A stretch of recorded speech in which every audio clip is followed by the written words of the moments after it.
निर्वाण प्रथा सुनो सुनो ये बुद्ध कथा। हर दिन के पल को चेतना में जियो, जो पीछे चला गया उसका ना राग मन में हो, ना ही आने वाले कल के सपनों की नींद में डूबे रहो। इसी क्षण अर्थात सचेत अवस्था में पूर्ण जियो। अंधविश्वास किसी पर मत करना, चाहे वो धर्म ग्रंथ हो या किसी महानुभाव का कहना, जब तक वो तुम्हारी अपनी बुद्धि और विवेक की कसौटी पर खरा ना उतरे। 4 आर्यक सत्य हैं। 1, जब तक सृष्टि रहेगी दुख मनुष्य के साथ छाया की तरह चलेगा। 2, इस दुख का कारण है वस्तु से स्वयं को पकड़ के रखना। जो वस्तु क्षणभंगुर है तो मार्ग क्या हो। 3, मुक्ति के लिए विवेक जगाना आवश्यक है। स्वयं को केंद्रित रखो, जो आए चाहे दुख की सूचना या आनंद की परछाई, उसके बीच स्वयं को स्थिर रखो। 4, इस मार्ग पर दुख के बंधन टूटेंगे और परम सत्य की उपलब्धि होगी। ये संसार जिसे हम यथार्थ मानते हैं दुख और पीड़ा का क्षणभंगुर खेल है।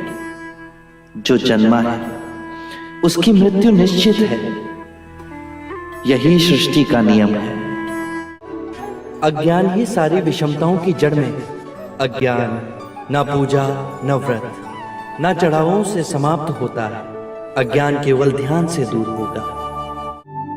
सौंदर्य अनित्य है, इसीलिए भाव बोध से मुक्त पुरुष न सुंदरता से सम्मोहित होता है और न ही कुरूपता से विरक्त। जिस क्षण तुम्हारे अंतर में ये भाव उत्पन्न हुआ कि तुम पाप कर रहे थे, उसी क्षण तुमने स्वयं अपनी मुक्ति के मार्ग पर पहला पग धर दिया है।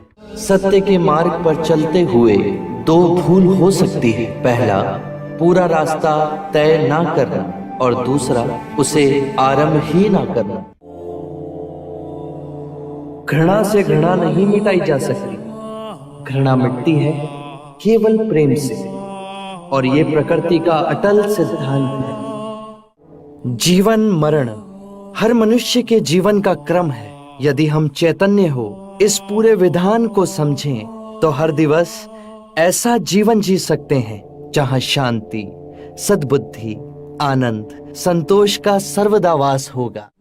जोश से भयंकर कोई अग्नि नहीं, घृणा से भयंकर कोई जानवर नहीं, अविवेक से बढ़कर कोई जाल नहीं, लालच से बढ़कर कोई बाधा नहीं। व्यक्ति का मन ही उसका सबसे बड़ा शत्रु है, जो उससे अनुचित कार्य करवाता है। हम जो सोचते हैं उसका ही परिणाम बनते हैं। अच्छा विचार अच्छा परिणाम देता है, बुरा विचार बुरा परिणाम। ये प्रकृति का अटल नियम है। करुणा से ही हम दूसरे जीव की पीड़ा समझ सकते हैं, उसका दुख दूर कर सकते हैं। हम कितनी भी पुण्य की बातें पढ़ लें, कह लें, जब तक वो आपके अपने कृत्य ना बन जाए तब तक कोई लाभ नहीं। आत्ममुक्ति के 3 चरण हैं, शीलाचार, ध्यान और ज्ञान। शीलों का आचरण करने से ध्यान साधना बढ़ती है। ध्यान साधना से ज्ञान का उदय होता है, जिससे शीलों का गहन आचरण संभव होता है। इससे हम लोभ, क्रोध और अज्ञान से मुक्त होकर आत्म मुक्ति, शांति और आनंद की प्राप्ति कर सकते हैं। इस शरीर रूपी जन्म में ही नहीं, शरीर के पश्चात वाली यात्रा में भी जैसा कर्म होगा वैसा ही फल होगा। जीवन का रहस्य है भय से मुक्त होना। कल क्या होगा, तुम्हारा या मेरा क्या होगा, किसी पे निर्भर ना होना। जैसे ही भय को अस्वीकार करोगे पूर्ण मुक्ति मिलेगी। धर्म और संघ हम सब के अंतर में है। जागने की क्षमता बुद्ध है, जाग के जिस पथ पर चले वो धर्म है, और अपने पूरे मन को एकत्र करना संग है। और ये तीनों रत्न हम सबके अंतर में ही है। कितने भी धार्मिक ग्रंथ पढ़ लो, कितना ही उन्हें कंठस्थ कर लो, यदि वो तुम्हारे जीवन के कृत्य ना बने तो समझना कुछ भी नहीं किया। 3 सत्य हैं जिन्हें जन जन तक पहुंचाना है: उदार हृदय, दयालु वचन, सेवा में अर्जित जीवन और करुणा।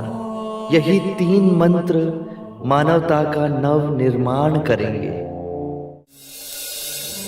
मृत्यु का भय उसे ना होगा जिसने अपना जीवन बुद्धिमानी से जिया हो।